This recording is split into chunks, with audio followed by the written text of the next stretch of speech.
అవన్నీ దాటుకొని అసలు అందరూ ఎలా ఇళ్ళలో కూర్చున్నారు.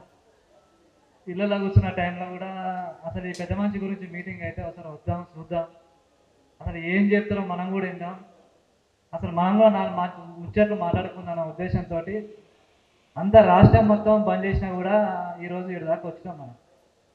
అసలు ఇట్లాంటి స్ఫూర్తి అవుతుందో నిజంగా కొంతమందికి నాకు తెలిసి అంబేద్కరిజం అర్థమవుతానికి ఒక 50 సంవత్సరాలు అర్థమవుతుంది కొంతమందికి, నాకు తెలిసి. కొంతమందికి ఏంటంటే కాంచీరామ్ అర్థమవుతానికి ఆయనకు టైం అంతా అయిపోతుంది దాదాపుగా. ఇప్పుడు నాకు తెలిసి ఇక్కడ కూర్చున్న వాళ్ళు కూడా చాలామంది చూస్తే ఒక 15-20 సంవత్సరాల కిందట మన నాయనోళ్ళు మీటింగ్ పెట్టుకుంటే, మన అమ్మోళ్ళు మీటింగ్ పెట్టుకుంటే పెద్ద మనుషులు కూర్చున్నట్టు పిల్లలు కూర్చోకపోతారు దాదాపుగా. ఎందుకు కూర్చోకపోతారు అంటే వాళ్ళకి ఆ టైంలో అంత నాలెడ్జ్ బహుశా అందకపోవచ్చు. కానీ మా సంటోళ్ళకి 20 ఏళ్ళలోనే కాంచీరామ్ సార్ ఎట్లుంటాడు, అసలు అంబేద్కర్ ఏముంటాడు, పూలే అంటే ఏంది, అసలు మాకు 20 ఏళ్ళల్లో చాలా విషయాలు అర్థం చేయించి చాలాసార్లు ఇప్పుడు ఒక్కొక్కరికి ఒక్కొక్క దశలో ఒక్కొక్కరు అర్థం చేయించినారు. ఇప్పుడు కరీంనగర్ సెంటరీగా తీసుకుంటే కేఎల్ బహుజన్ సార్ కావచ్చు, తర్వాతకి ఇబ్రాహిం శేఖర్ అన్న గారు కావచ్చు, తర్వాతకి గిరిమారాజ్ అన్న కావచ్చు. మాకు ఎర్లీ టైమ్స్లోనే చాలా టీనేజ్లోనే, అంటే మేము ఒక డిగ్రీ ఫస్ట్ ఇయర్ సెకండ్ ఇయర్లో ఉండగానే మాకు ధనుంజయన కావచ్చు, మా హరణ కావచ్చు, వీళ్ళు మా ఏజ్ను కాపాడారు యాక్చువల్గా. అంటే కొంతమంది తెలంగాణ పోయి ఒళ్ళు కలుసుకున్నారు, దెబ్బలు తిన్నారు. ఒక ఆయన ఇంకో నక్సలైట్ ఉద్యమంలో పోయి కరవయ్యాడు. కానీ మనకేం చేసారు, at the age of 20 age ఉండే ఈ విషయాలు అర్థం చేయించి భవిష్యత్తును చాలా జాగ్రత్తగా కాపాడారు మన అన్నోళ్ళు కావచ్చు, మన సారోళ్ళు కావచ్చు. నిజంగా అట్లాంటి గొప్ప మహనీయులని చాలా ఎర్లీ ఏజ్లో మాకు పరిచయం చేసిన మా గురువులకి, ఇప్పుడున్న ప్రస్తుతం మా గురువులకి, ఆ గురువులు అర్థం చేసిన మా గురువులకి నిజంగా కృతజ్ఞతగా ఉంటూ ఈ అవకాశాన్ని అసలు చాలా ఇచ్చినందుకు చాలా త్యాగ్ చేసుకుంటూ, నేను కొద్ది విషయాలు మీతోని ఒక ఫ్రెండ్లీగానే మన మధ్యలో డిస్కషన్ పెడదామని నేను కొన్ని విషయాలు అనుకుంటున్నా.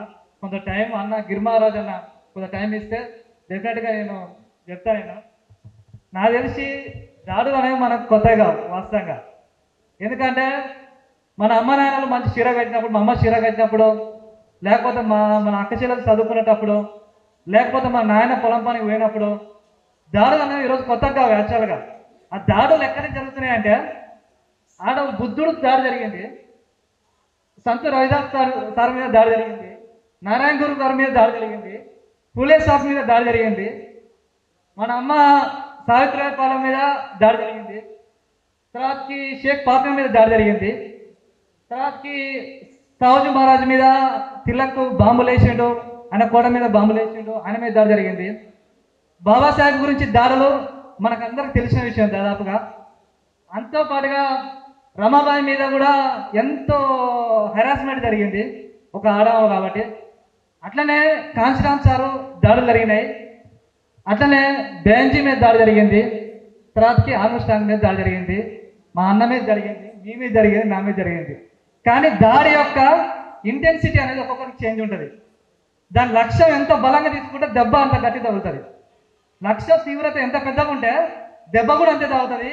ఆ దెబ్బ ఒక మనిషి కత్తి ఏటేస్తే మొత్తం తలక నరికేసిర్రు, కాళ్ళు నరికిర్రు, చేతి నరికిర్రు, అంత బలంగా కసి తీసుకురు ఈ పెద్ద మనిషి మీద.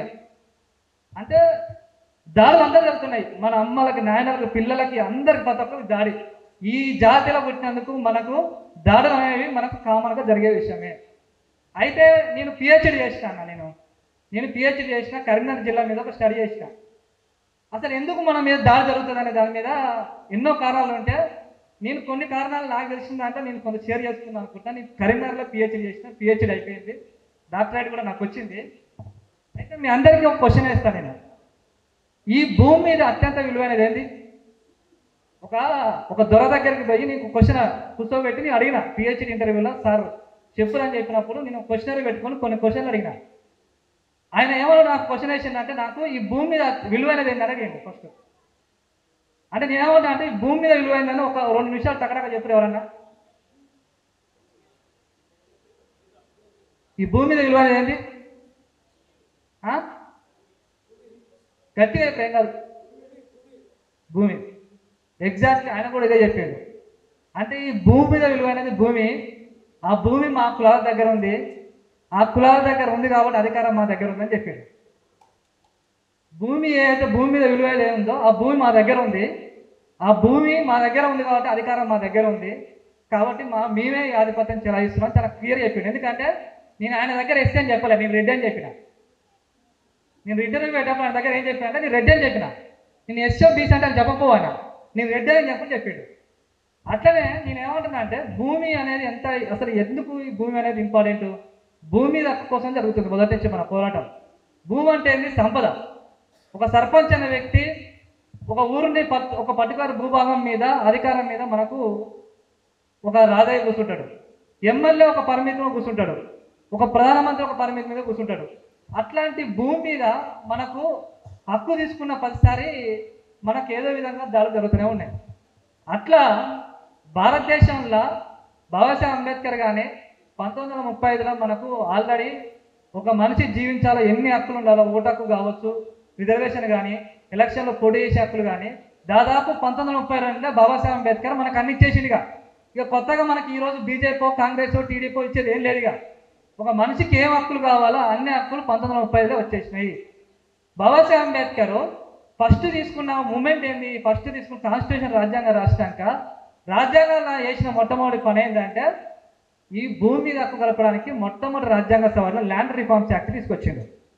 ఆ ల్యాండ్ రిఫార్మ్స్ యాక్ట్ తోటి ఏం చేసిండు? మనకి ఈ దేశంలో భూమి మీద హక్కులు కల్పించిండు. అప్పటిదాకా మనకు అసలు భూమి మీద హక్కులే లేవు. అట్లా భూమి మీద హక్కులతోటే ఫస్ట్ టైం ఏం చేసిండు? మనకి రాజ్యాంగం ద్వారా భూమి ఇచ్చిండు. ఈరోజు అసలు ఆర్మ్స్ట్రాంగ్ అని అసలు ఏం చేసిండు అని అంటే, అసలు మన దగ్గర మెట్రోపాలిటన్ సిటీస్ మొత్తం ఎన్ని ఉన్నాయి? మొత్తం 5 ఉన్నాయి.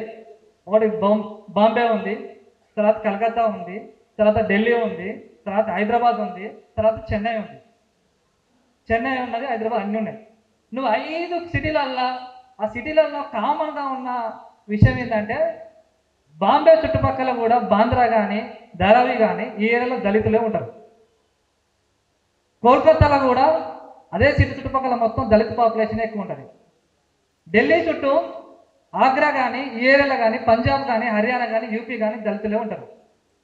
హైదరాబాద్ చుట్టుపక్కల రంగారెడ్డి కావచ్చు, వరంగల్ కావచ్చు, కరీంనగర్ కానీ, సిద్దిపేట కానీ ఇక్కడ దాకా చుట్టుపక్కల మొత్తం దళితులు ఎక్కువ పాపులేషన్ ఉంటుంది దాదాపుగా చూస్తే. చెన్నై ఏరియాలో కూడా మొత్తం కంప్లీట్గా దళితుల పాపులేషన్ ఎక్కువ ఉంది చూస్తే సహజంగా.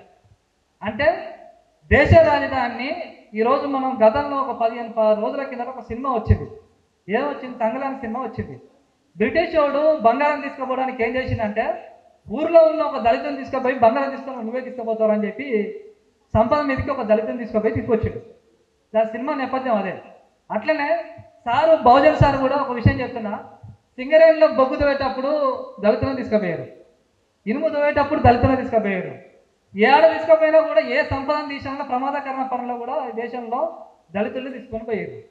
అట్లాంటి ఏరియాలో చెన్నై అనే సిటీ ఆంగ్లేయులు అనేటోళ్ళు వచ్చినప్పుడు అసలు చెన్నై ఒక భూమిని కొనుక్కొని వాళ్ళు ఏం చేశారంటే సెయింట్ జార్జ్ ఫోర్ట్ అని ఒక కోట కట్టారు.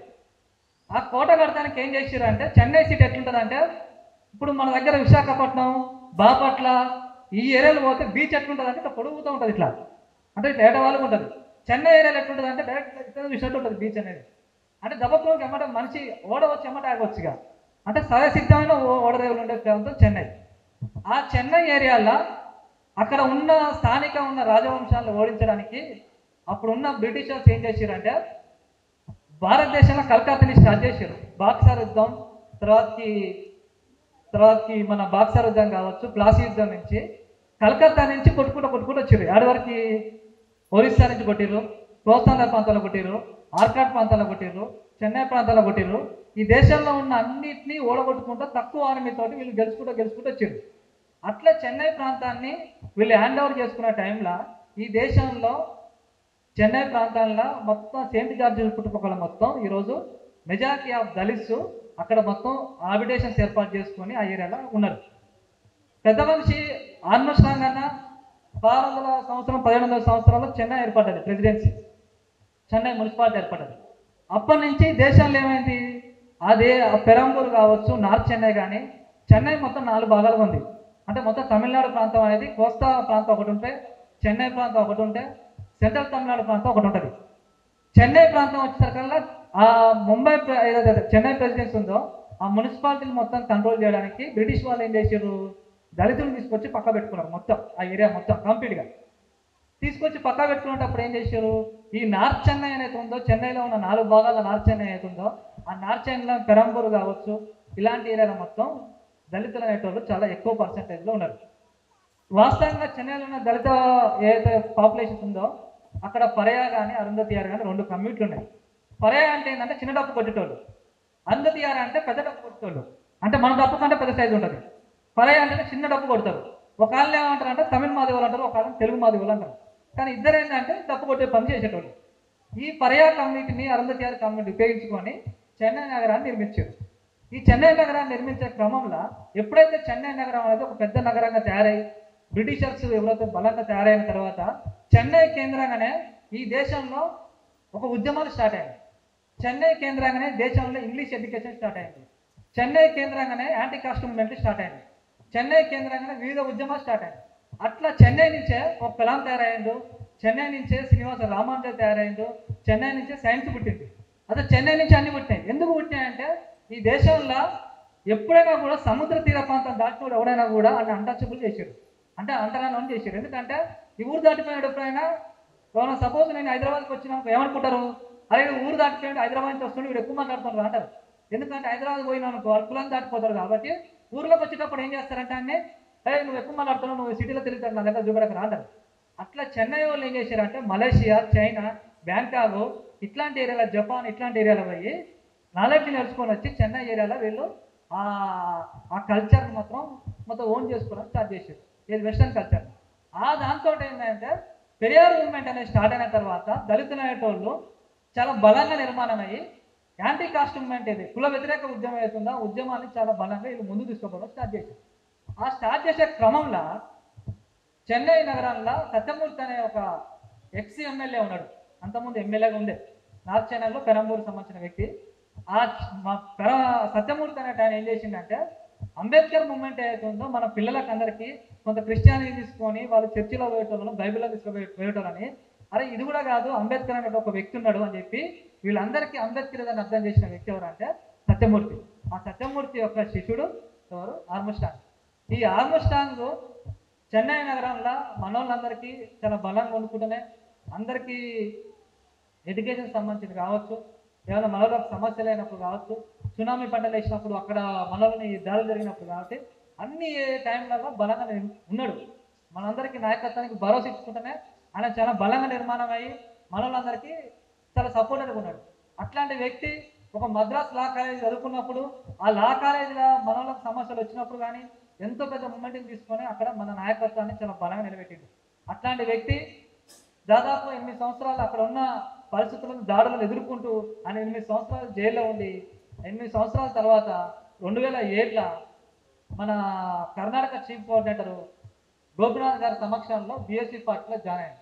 ఆ బీఎస్సీ పార్టీలో జాయిన్ అయిన తర్వాత పెద్ద మనిషి ఏం చేసిందంటే తమిళనాడు ముఖ్యమంత్రి ఇప్పుడైతే ఉందో స్టాలిన్ మీద 2011లో పోటీ చేసిన తర్వాత ఆయన 4,000-5,000 ఓట్ల తేడాతో ఓడిపోయాడు.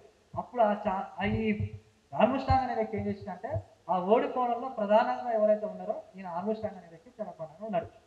అయితే మాకు ఈ విషయాలన్నీ ఎవరు చెప్పారంటే ఆర్మ్స్ట్రాంగ్ గురించి హరన్ అనే వ్యక్తి మాకు మా లీడర్ నాయకుడు, ఈ అన్న చాలా విషయాలు మేము అందరూ ఇస్తాడు.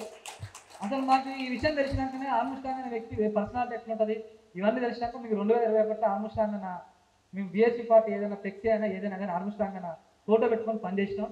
అట్లాంటి ఆర్మ్స్ట్రాంగ్ అన్న గురించి అన్న ఇంకా డీటెయిల్గా చెప్తాడు. అన్న చాలా ఎప్పుడైనా మనం కూర్చున్నప్పుడు ఇంకా చాలా డిస్కస్ చేద్దాం. డెఫినెట్గా అన్న కూడా సమయం లేదంటారు కాబట్టి చాలా విషయాలు మేము ఎక్కువ ఇంటర్నల్గా పనిచేస్తాం. దాదాపుగా బయట ఇప్పుడు స్పీకింగ్, పబ్లిక్ స్పీకింగ్ కూడా చాలా తక్కువ పనిచేస్తాం. కాబట్టి అన్న ఇంకా డీటెయిల్ చెప్తాడు. అసలు ఆర్మ్స్ట్రాంగ్ ఏంటి, ఎట్లా జరిగిందో, ఆయన ఎట్లా మనకు భరోసా నిలబడ్డాడు అనే విషయాన్ని చాలా డీటెయిల్గా చెప్తాడు. ఈ అవకాశం నాకు ఇచ్చిన గిరిమహారాజ్ అన్న కొద్దిగా టైం ఎక్కువ తీసుకున్నా. థ్యాంక్ యూ అన్న, thank you for giving this opportunity. Thank you అన్న, చాలా విషయాలు